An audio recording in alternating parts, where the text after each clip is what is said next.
payroll right here at notablpayroll.com. You can check us out at Facebook, check us out at YouTube, check us out at Rumble. Also check us out over at Twitter. I got a great interview for you today. We're sitting down with the mayor. The mayor. The last time we met, man, you was running. That's right. But the mayor of Newton, over here in Newton, Texas, John Pollock.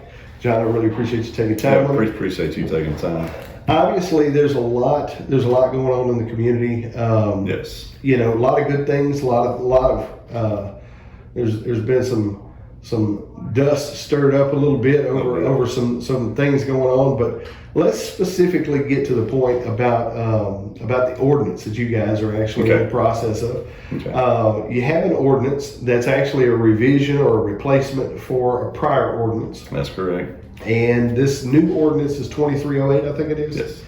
So 2308 is going to address some issues along the lines of dogs, cats, obviously your fowl, like your chickens and stuff like that, geese and ducks and all that, and also fur-bearing creatures. Now, you have the city has actually put on the website that you're having some city meetings. That's correct. For the public, or public meetings actually for the public to come in and sit down and talk to you guys about kind of what their feedback is about this. So right now, as of yet, it's not a locked in ordinance, correct? No, it's not a locked in ordinance, and the reason for the public hearings is to get input back from the community. Okay. Which is something that we have not got. Okay. So right now we've had the second one. We still have had nobody write, any changes or any needs, any concerns. Obviously you hear the bickering and the whispering and the Facebook posts and everything else that's going on, but nobody's actually put forth the effort to bring us anything. Okay, so then I guess my question would be this. If I'm an individual out here and I see what the ordinance says, then what you're saying here is you would like the citizens to write out what could be an option? Yeah, we would like to see their concerns, and I mean, you don't even have to wait till the public hearing. Landon's office is always open, Donnie's is always open. I'll come in and meet with people. We just want, you've got a right and a left, and you're not going to please everybody, right? But we've got to find that middle ground. Okay. And the only way, the reason for ordinances is that's the only way that we can enforce laws.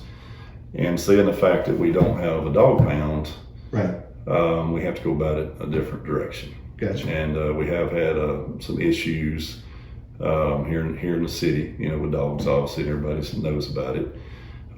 So this is what we're trying to do to help that situation. Okay. When you go back and look at the original livestock ordinances, right, that actually played a part when nobody wanted the meat packing plant to come in town. Okay. So that's when that got really strict. Not one person showed up for that. Right. And I understand people's concerns, but we can't do nothing about it if we don't know what they are.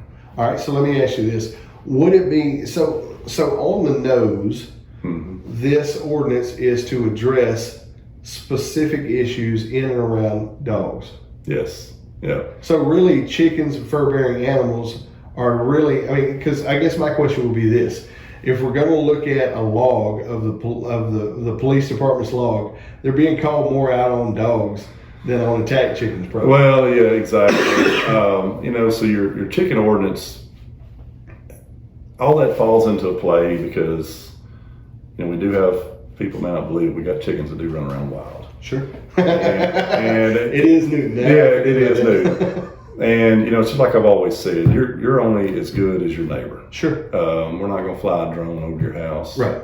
We're not going to knock on your door. Right.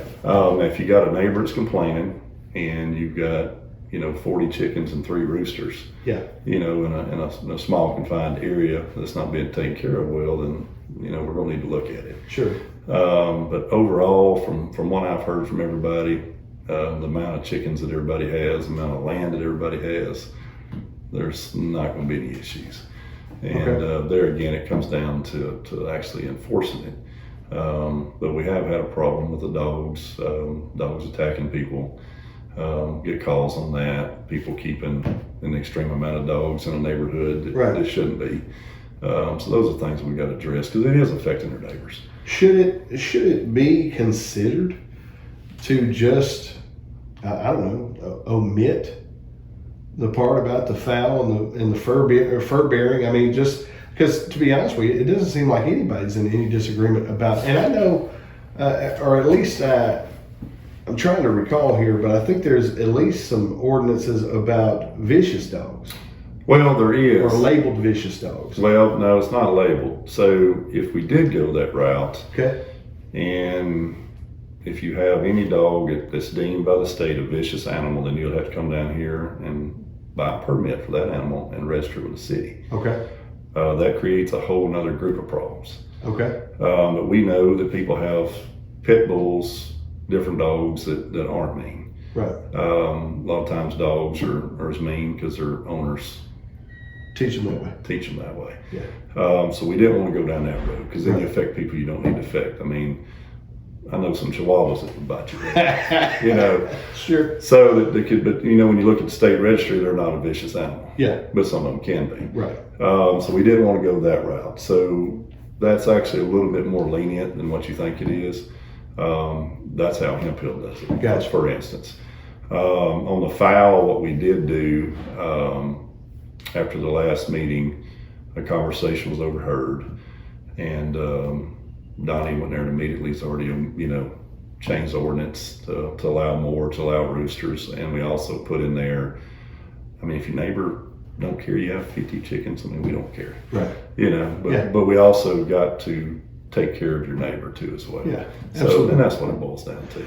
Okay, so it's kind of interesting that since I've been here, a lot of people, I guess in my position, or whatever this position is, I don't know what it is. I'm still trying to figure it out.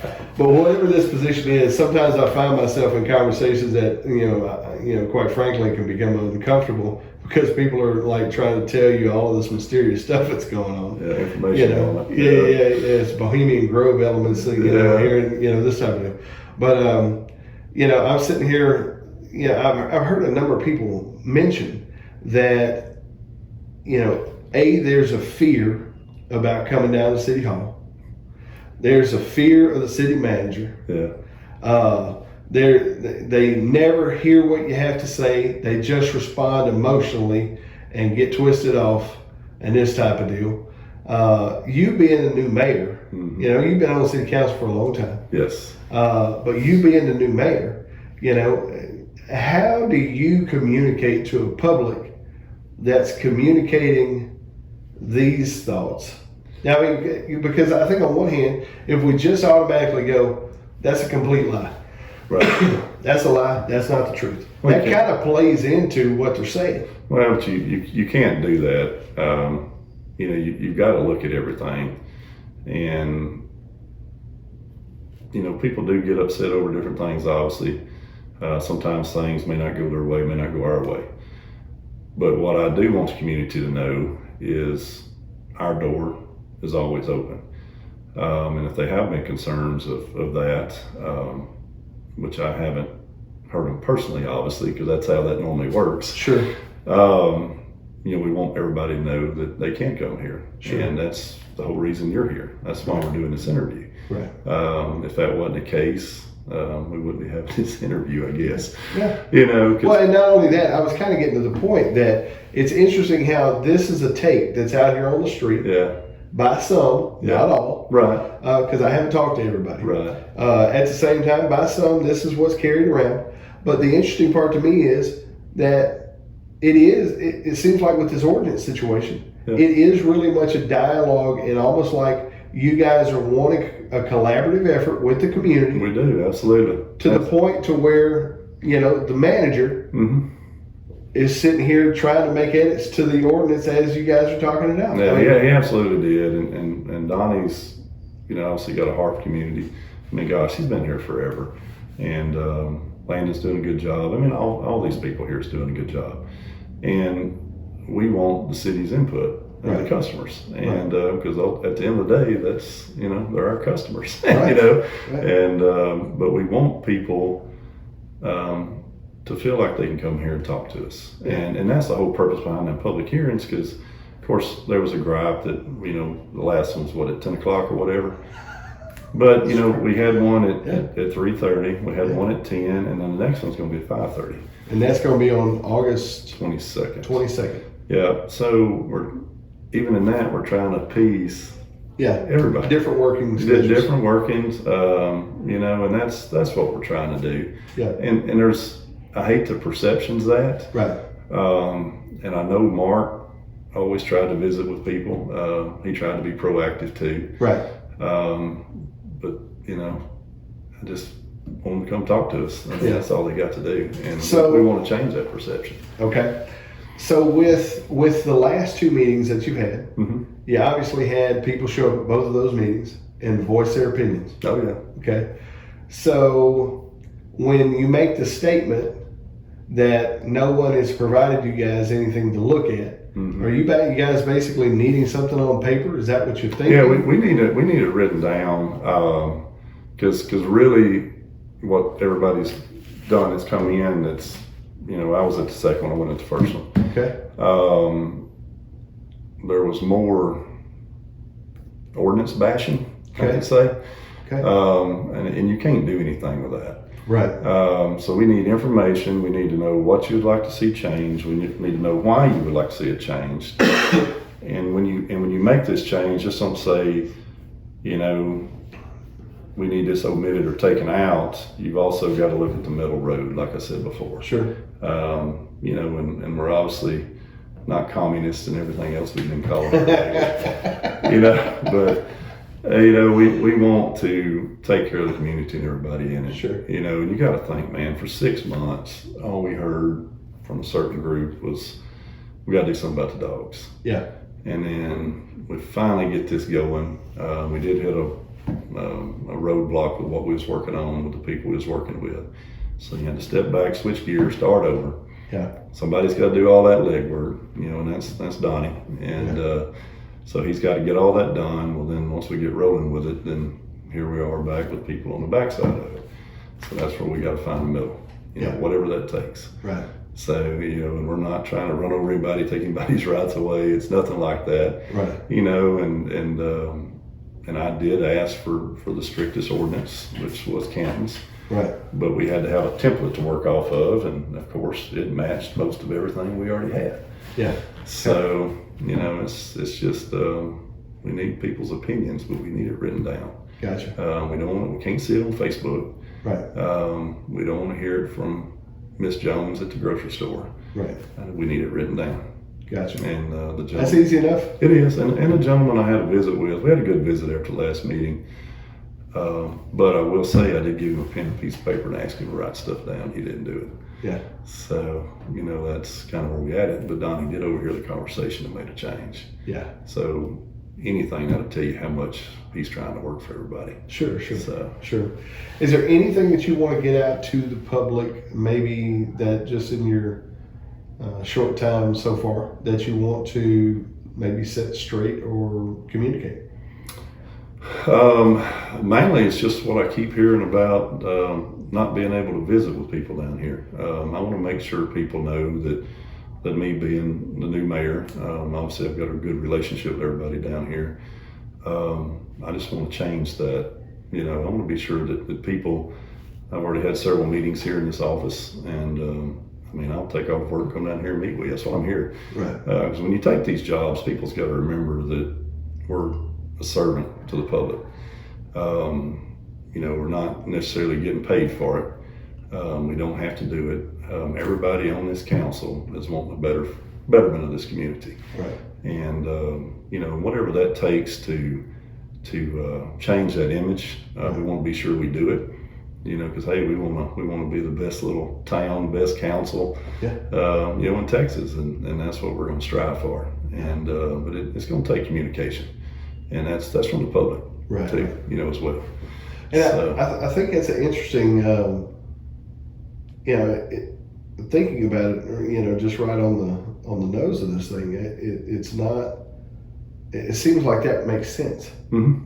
That you would want the input and the feedback. Well, absolutely, because they're the ones who got to live with it. Because people's got to remember, you know, here I am living in the middle of the city. I've got horses and cows, and my wife owns chickens. I've been holding off on that one. But and we've had hogs. I mean, everything in the middle of town. So every little thing we do affects us. Mm-hmm. You know, it ain't like we're making these rules and then running off to Jasper or Newton County somewhere. Everything we do affects us. Yeah. I mean, from rates to ordinances to what streets we pave. Yeah. All that affects us too as well. Yeah. And then people's got to remember that. Yeah. You know. So. Yeah, I think sometimes I think a lot of times it's easier to create a narrative around people that you don't have any relationship with. Yeah. And then out of that, you know, you become either a hero or a villain. Well, you do, and it's like, you know, what's been going on at the park. I understand the reasoning behind it, but how much more prosperous would that have been if you'd called and said, "Hey, I need to sit down with the mayor or Don." Are we referring to the petition? Yeah. Okay. I mean, why not come down and have a visit?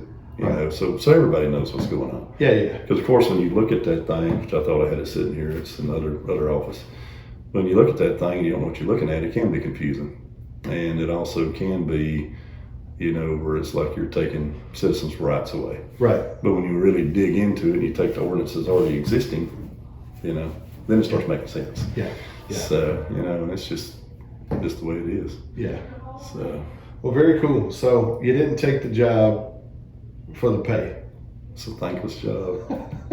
So it's a thankless job. It's kind of like signing up for being a scratching post for all the cats in the city. That's exactly or the right. county, really. Exactly right. But I tell you, I love this community. Love the people. Sure. Love the people here at the city. Okay. We've got a great community. It's like I always say, you know, always look for the positive in everything. Yeah. When you look for the negative, you will find it. But Sure. That's usually what people dwell on. So, you know, we need to look at the positive things we got going on around here. And there's going to be some surprises coming at the park and a few things that's going to be exciting. So it'll be coming pretty soon. Good deal. So good to know. All right, man. John, I appreciate you taking Yes, time sir. with me, man. Appreciate you.